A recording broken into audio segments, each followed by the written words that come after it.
What's up everyone, John Ranger from Techno Buffalo here, and today we've got a phone battle royale. In one corner we've got Apple's iPhone 5, in the other we got Samsung Galaxy S4. Let's smash these two suckers head to head, see who comes out on top.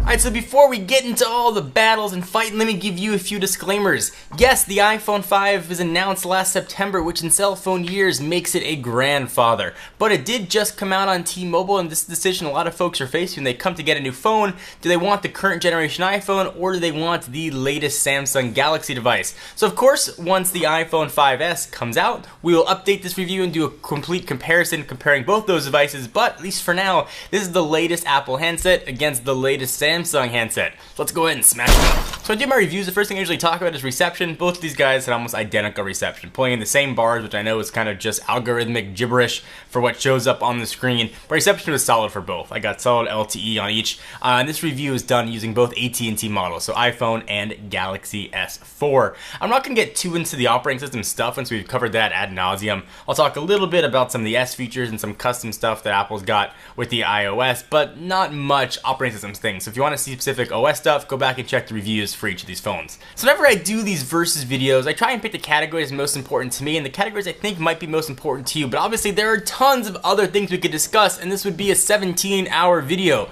So I picked the four I thought were most important. If there were some that don't fall in that, you could sort of fill them in yourself. So the four we're going to talk about are, number one, screens. These are all touchscreen phones and you got to be able to see them. So that is line item number one. Number two, we're going to talk about camera. Both these phones boast pretty impressive cameras. We're going to talk a bit about those suckers. Next, we're going to talk about build and the build of each and what that gives or subtracts from each phone. And then there's talk about some intangibles, because there are a lot of intangible things about each of these devices, and we are going to declare a winner. And none of that, it's a tie. The choice is up to yours. Cop-out answers, one of these phones will win. Let's start with the screen. So it's a bit of a refresher course. The iPhone 5 has a 4-inch screen with a resolution of 1136 by 640, giving it a 326 ppi. Its Samsung counterpart has a 1-inch bigger screen. If you could do math, you'll know that is a 5-inch screen with a resolution of 1920 by 1080, giving it a 441 ppi. So since Apple debuted the Retina screen, it used to be the screen to beat. When you did a comparison, you knew you were talking about screens. Apple had this one in the bag. Not so the case anymore. The screen resolution has stayed the same, and Samsung and other Android competitors had a lot of time to catch up. So being phones, you're going to use them outdoors sometimes. In my experience, the iPhone 5 was much better in direct sunlight. I should say I don't use auto brightness on my phones. I keep them both at about 80%. In direct sunlight, I could almost always see what was on the iPhone 5. Not always the case with the Galaxy S4. So ding, that subcategory goes to the iPhone. But the Samsung's got a lot of screen niceties tucked away inside of it. So the S4 had better viewing angles. You could view it from the side much better. Of course, having a bigger screen and bigger resolution, you could see much more content. For instance, when we go to technobuffalo.com, we could see a whole separate article extra that we couldn't see on the iPhone 5. So we're talking about playing games or watching video. The honest answer is I couldn't really tell that much of a difference between the two. Obviously the screen size was different, but both of them looked awesome. So that, is going to be a tie, but if you have to pick a winner when it comes down to screen, I will take better viewing angle, I will take larger size any day. That one goes to the Samsung Galaxy S4. So next, let's talk some camera action. We've got a 8 megapixel shooter living here on the iPhone 5, and we've got a 13 megapixel shooter living here on the Galaxy S4. Our own Brandon Russell did a ton of camera comparisons comparing how things looked in low light, high light, or just normal freaking sunlight, comparing these two phones. They were very impressive. For me, if I was going to pick a phone that I want to just go shoot regular pictures with, I would still pick the iPhone 5, which is really a testament considering how old it is. And again, in cell phone world, September makes it a dinosaur, but the camera is really impressive.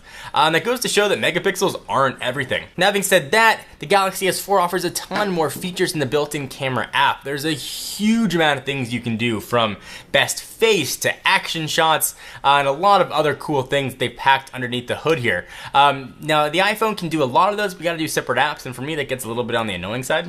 So this one's really gonna come down to what you want. If you want just a pure shooter, or if you want the features. So when it comes down to camera, this round's a tie. Alright, next let's talk about build, and before everybody out there starts screaming, but the plastic build makes it do so many more things, calm down. I'm gonna get to that. Build quality on the iPhone has been outstanding. Since the very first iPhone came out, you've got a single piece of aluminum that it's carved out of, and the phone just feels incredible. It hasn't held up that well over the past 8-ish months. It's got some dings around the outside. I don't use a case on it though, so that could very well be my fault, but the phone feels outstanding. Apple nailed the design of the iPhone 5. This is the best looking iPhone they've ever had. It feels incredibly light to the point where you almost forget that there's a battery inside of it.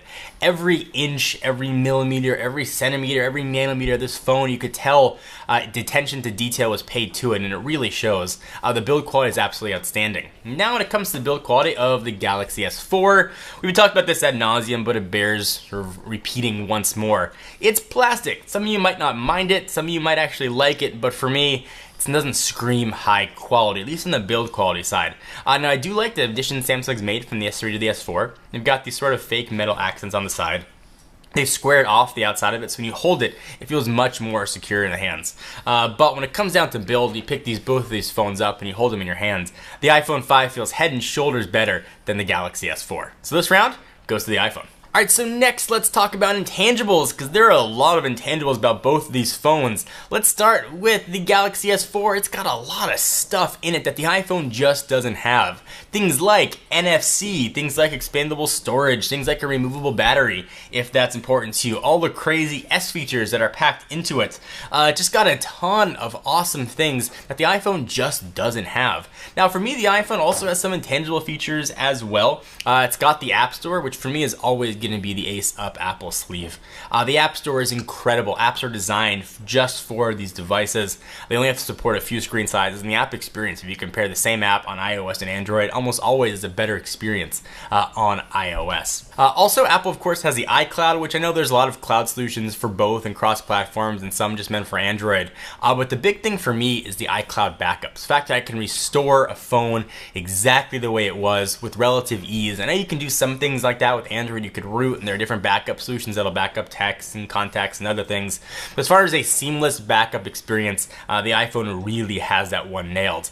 But when it comes down to pick a new device, tangible wise, I'm going for NFC. I'm going for expandable storage. This round definitely goes to the Galaxy S4. So we talked about screen, we talked about cameras, we talked about build quality and some intangibles. Who is the winner of this epic phone smackdown?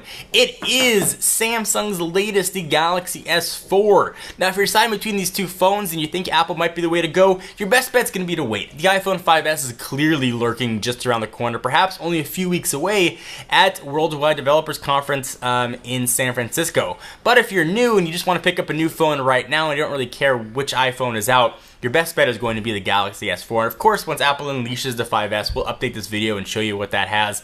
We may have some new competition, but this is a decision a lot of people make when they go to a store. iPhone 5, Galaxy S4, for my money, I'd pick up the Samsung. So what do you guys think? Do you agree, disagree? I'd love to hear your thoughts. Leave your comments down below, and please give the video a thumbs up and try to keep them comments civil. Hope you enjoyed. I am John Redger from Techno in Buffalo. Check us out for the latest and greatest tech news. I will see you in the next video.